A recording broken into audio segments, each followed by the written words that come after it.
In the 1990s, the world nearly stumbled into a nuclear war and most people never noticed. Let's look at what actually happened and how close it really got. The early 90s saw a significant reduction in nuclear arsenals, but tensions still lingered. The United States and Russia were no longer in a direct standoff, but there were still plenty of flashpoints around the world. One such incident involved a false alarm of a Ukrainian nuclear missile launch towards the United States. It was 1995, and a Norwegian weather rocket launch was misinterpreted by Russian radar systems. This misinterpretation nearly led to a nuclear response. The stakes were incredibly high during these incidents. A single miscalculation could have led to a devastating nuclear exchange. The world came close to disaster during the Cuban Missile Crisis in the 60s, but the 90s presented a different set of challenges. With the Soviet Union no longer a coherent threat, the focus shifted to regional conflicts and the potential for nuclear proliferation. In the aftermath of these close calls,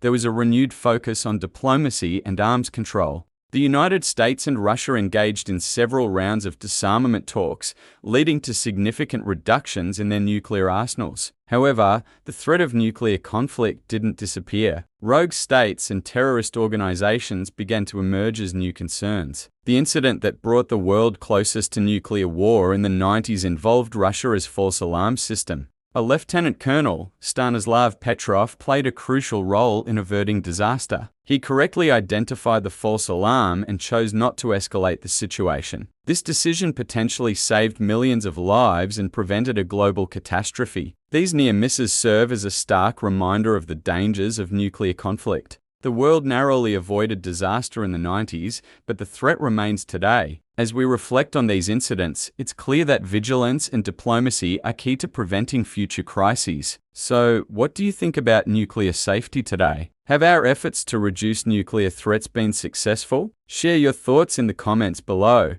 If you're interested in more videos on global security and the challenges we face, check out my next video on the fragile peace in a changing world.